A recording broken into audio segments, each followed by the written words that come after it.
আসসালামু আলাইকুম, কেমন আছেন সবাই? চলে আসলাম রান্নাঘরে। আজকে সকালে রুটি বানাবো না, ব্রেড আছে গরম করে নিলাম, কলা ডিম পোস্ট করে নিব, আর সাথে দুধ চা তো চুলায় উঠিয়ে দিলাম। তো দুজন মিলে নাস্তা করে ফেলবো। আজকে সকালে নাস্তা বানানো নাই দেখে মনে হয় যে কোনো ঝামেলা নাই, কারণ রুটি বানাতে গেলে রান্নাঘরে একদম ভরে যায়, থালা বাসন ভরে, আর নিজে একটু দাঁড়াই থেকে সব করতে হয়, অন্য কাজে হাতও দেওয়া যায় না।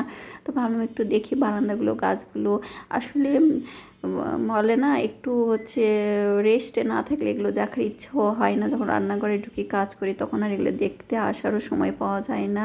তো আজকে যেহেতু রান্নাঘরের কাজ কম, এই জন্য এদিক ওদিক তাকানোর সময় পেয়েছি। তো চলে আসলাম এই ঘরে।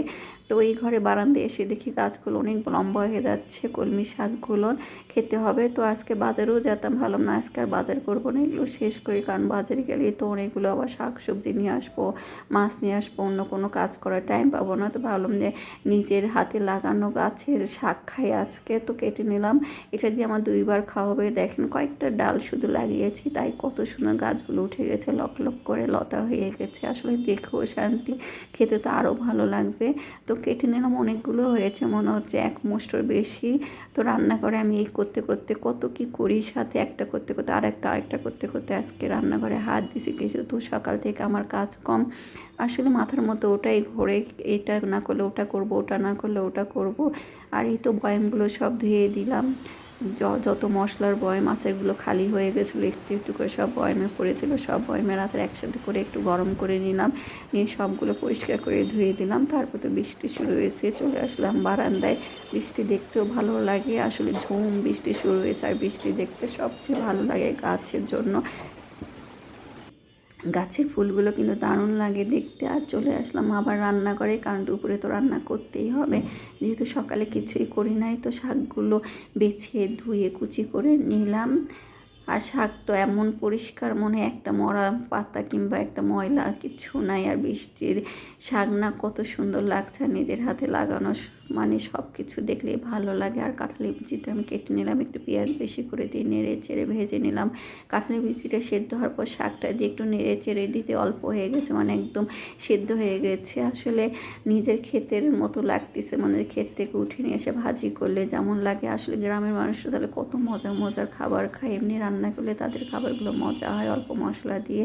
আর আমরা আসলে বাসি খেতে খেতে এত মশলা পেঁয়াজ রসুন দিতে হবো, তারপরেও ওই টেস্টটা পাই না। তো আমি তেলাপিয়া মাছ রান্না করব, এই কয়টাই আছে, একদিন নিয়ে আসছিলো ভাজি খাওয়ার জন্য, ভালো এই মাছটা আমি আলু দিয়ে চচ্চড়ি করে ফেলি।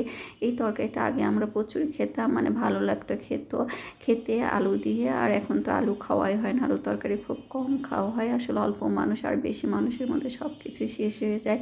এই মাছটা কয়েকটা ভাজি করছে, আর এই কয়েক কেজি ছিল। তো ভাবলাম টমেটো দিয়ে আলু দিয়ে একটা মাখা মাখা তরকারি করে ফেলি, এখানে ধনে পাতা দিলে ভালো লাগতো, কিন্তু যেহেতু ঘরে ধনে পাতা নেই, ভাবলাম যে রাঁধুনি পাতাটা দিয়ে, শুকানো রাঁধুনি পাতা আছে সেটা কুচি করে দিয়ে দেবো। এই তো একটু লবণ কম হয়েছিল, সেটা দিয়ে দিলাম, দিয়ে এখন হয়ে গেল তরকারিটা।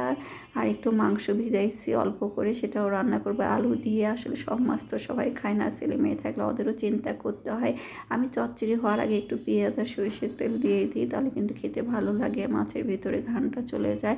আর মাংসটা নেড়ে চেড়ে খুব সাদা মাটা করে রান্না করে ফেলবো। আলু দিয়ে রসুন দিয়ে দিলাম, মাংসটা 2টা সিজ দিয়ে, তারপর আলু রসুন দিয়ে এখন ভালো করে কষে জলের পানি দিয়ে দেবো, তাহলে হয়ে যাবে। আসলে ওদের জন্য চিন্তা করতে হয়, নিজেদের জন্য চিন্তা করতে হয়। আজকে এগুলো রান্না করে ফেললাম। আর এই তো আম কেটে নিলাম, আম তো পচে গেলে ওরা হাত দিবে না, কারণ ওরা খাওয়াই জানে না। এই যে আমার ছোটো ছেলেটা আটি খাচ্ছে, আর আম কেটে ওদেরকে বাটি করে দিল।